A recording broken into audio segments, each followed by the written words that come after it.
අපි දන්නවා දැන් මේ ශුද්‍ර මට්ටමේ ගත්තාම ව්‍යාපාරයක් අපිට ගෙදර ඉඳලා පටන් ගන්නත් පුළුවන්. අපි ගෘහය තුල පටන් ගන්න සමහර ලාවට ඒක කිරිටොපි විකුණන දෙයක් වෙන්න පුළුවන්.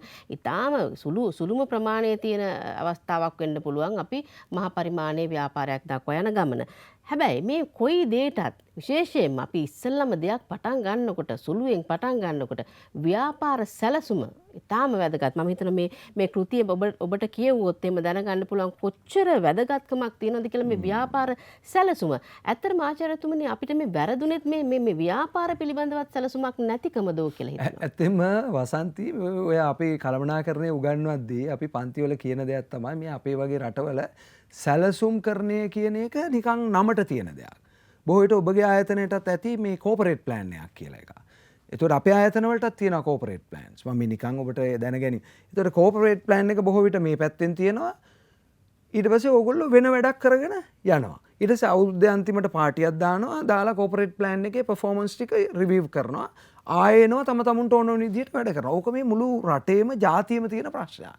අද රට ඇත්තටම මේ තත්ත්වයට පත් වෙන්න ප්‍රධාන හේතුව තමයි සැලසුම් කරන්නේ ගැටලුව. ඒක සංස්කෘතියට කාවැදිච්ච ගැටලුවක්. ඒක අපි ඉතා ඉක්මනින් වහ වෙනස් කරගත යුතුමයි. ඒතකොට ඕක ව්‍යාපාරයක් පැත්තට ආපුවාම ව්‍යාපාරයක සාර්ථකත්වයේ රැඳෙන්නේ ඒ කියන්නේ සැලසුම මත ව්‍යාපාර සැලසුම මත. මොකද ඔබගෙන් ඇහුවොත් ඔබ කොහෙද යන්නේ කියලා ඔබ යන දිශාව පෙන්වන්නේ ඔබේ ව්‍යාපාර සැලසුම. ඒක ඇත්තෙම නැහැ කියලා කියන්නේ ඔබ යන දිශාව ඔබ දන්නේ නැහැ. ඉතින් අර වැඩේ තියෙන්නේ සමහරුන්ගේ අර අපි සමහරුන්ට කියනවා ලක් එක කියලා. ලක් එකට වගේ සමහරු ඉතින් ඕකෙන් ගොඩ යනවා. සමහරු ඕකෙන් බැටෙනවා. අපි අර ලක් එකට ගොඩ ගියායට කියනවා බලන්නකො මට ව්‍යාපාර සැලැස්මක් නැහැ උනාට මම මෙතෙන්ට ඇවිල්ලා තියෙනවනේ අද කියලා.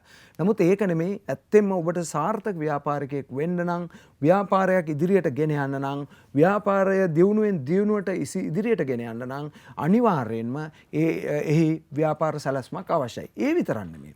තව එකක් තමයි ඔබ යම් ණයක් ගන්න බලාපොරොත්තු වෙනවා නම් ව්‍යාපාර සැලැස්ම කියන එක අත්‍යවශ්‍යයි. නැත්නම් ඔබට ව්‍යාපාරය වෙනුවෙන් ණයක් ලබා ගැනීමටවත් බැරි වෙනවා. ඒ විතරක් නෙමෙයි. තමන් ආයෝජකයෙක් හොයාගන්න බලාපොරොත්තු වෙනවා නම් තමන්ගේ ව්යාපාරය ඉදිරියට ගෙන යන්න ආයෝජකයෙක් හොයාගන්න. එතකොට මේ ආයෝජකයාට ඉදිරිපත් කරන්න ඕනේ මේක තමයි මගේ සැලැස්ම.